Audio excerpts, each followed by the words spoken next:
Kenapa nggak maunya sayang? Gak mau.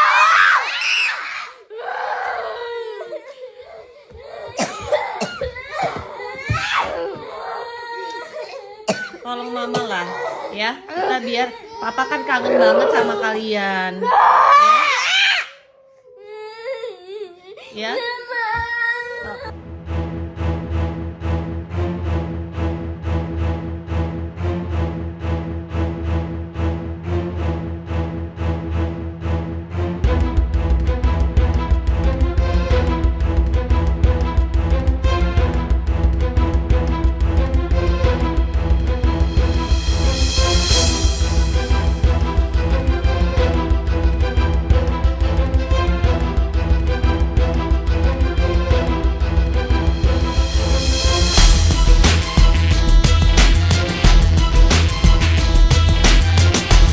Aku ngelakuin itu as I'm defending myself supaya tidak ada oknum-oknum yang menggiring opini publik mengenai aku dan juga anak-anak aku. Aku akan ada di garda terdepan terkait dengan anak-anak aku, ya. Apalagi mengenai untuk image diri aku juga. Jadi kalau misalnya kamu itu ada masalah ya dengan saya, ya langsung aja kita ketemu, udah gitu kita ngomong face to face apa mau lo dan sampaikan gitu loh ya. Jadi bukan perkara soal nggak move on, mungkin lo nya yang belum move on sampai ngomongin urusan pribadi gue. Sekarang I'm having fun with my kids ya. Kita mau makan enak ya guys. Sini nih kita kids, kita mau makan enak dulu. Ya, ya. Makan apa guys? Steak. Ya. Makan steak tuh. Kan. Dan ini anak-anak mama kenapa pakai tas? Karena isinya coba liatin dulu ke guys. Isinya apa? Coba liatin. Liatin dulu. Wow. Wow, ini uang hasil apa? Mama boleh tahu nggak? THR karena anak aku bisa menyelesaikan puasanya 1 bulan. Masya Allah nggak sih? Udah nggak? Tuh, Masya Allah ya kan, anakku benar-benar jadi anak yang soleh. Buat aku sebenarnya aku pengen komunikasi langsung ya Mbak, tapi mau bagaimana? Kalau komunikasi langsung itu akhirnya kita jadi ribut gitu loh, ya kan? Jadi emosi satu sama lain karena dari pihak mantan suami juga tidak mau mengalah, tidak mau mengerti dengan kondisi anak-anak tuh seperti apa. Misalnya anak mau les, anak tuh mau ujian, kadang tuh nggak mengerti gitu loh, ya kan? Sementara kan aku sebagai seorang ibu yang memang aku banyak komunikasi dengan sekolah, dengan guru les, aku tahu kan progresnya anak seperti apa. Jadi ya disitulah aku kadang-kadang harus bertahan nih untuk kebutuhan akademis anak gitu loh, ya kan? Jadi walaupun nantinya akhirnya aku jadi berantem atau jadi ribut sama pihak papanya, ya sudahlah, yang penting anak-anak tenang, yang penting anak-anak bisa belajar gitu sih.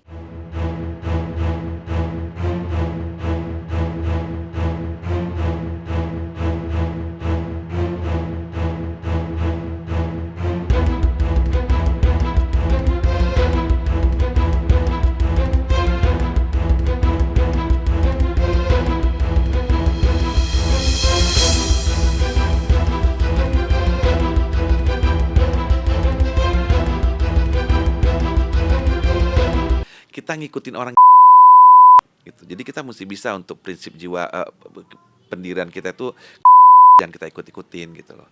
Saya di sini hanya untuk meluruskan dari segala bentuk apa yang dituduhkan gitu. Jadi saya mencoba untuk cari tahu apa yang dituduhkan, lalu cari tahu dari segi yang dituduhkan itu bagaimana, lalu saya mengkonfrontir aja gitu. Sebenarnya ini semua itu terjadi karena nggak bisa move on aja sebenarnya. Kalau udah bisa move on nggak akan ada kejadian gini. Dan itu akan menjadi nightmare buat Jonathan. Seumur hidupnya dia akan dibayangi oleh tuduhan-tuduhan dari orang yang tidak bisa move on. Jadi sudah nasibnya Jonathan lah begitu gitu loh. Nggak bisa diapa-apain lagi. Aku udah capek, jadi aku juga udah ada komunikasi dengan tim kuasa hukum aku.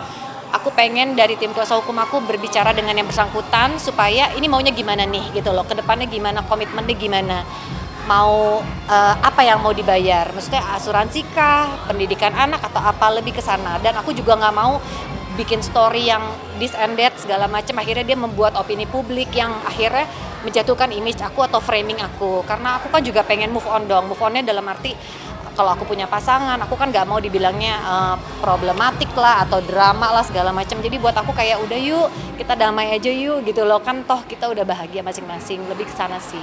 Aku Pak Ustadz, nasihatnya apa buat aku supaya lebih legowo, supaya lebih ikhlas dalam menjalani hari-hari dan juga sebagai amanah lah untuk menjaga ketiga buah hati Dena supaya tetap di jalan Allah Subhanahu Wa Taala.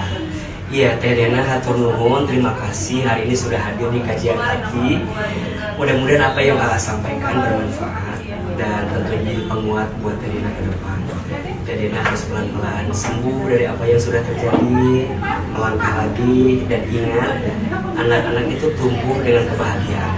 Maka Teh Dena harus bahagia karena ibu yang bahagia akan mengantarkan anak-anak bahagia. Insya Allah Teh Dena kuat dan Allah berikan rezeki dari jalan yang tidak disangka-sangka. Insya Allah. Insya Allah, doakan semua teman-teman. Amin. Assalamualaikum Ustaz. Wah. Kita udah menjalani hidup masing-masing ya. Terus ini kayak perceraiannya kan udah 3 tahun yang lalu. Jadi buat aku kayak kita udah sama-sama hidup bahagia. Kita udah mencari kebahagiaan kita masing-masing gitu. Selama perkawinan mereka pun saya tuh nggak pernah ikut andil gitu loh. Waktu perceraian aja saya mau karena saya harus membela Jonathan gitu. Itu aja. Kesininya saya nggak pernah mau tahu siapa dia mau ngapain gitu loh. Kalau yang dituduhkan itu sebenarnya nggak berdasar gitu loh. Itu aja. Yang dikasih dari Dokter Chen itu operasi apa sih, Om Ben? Nah saya belum tahu itu. Saya belum tahu. Kamu berdua sama Pak Rin? Iya sama Ririn sama.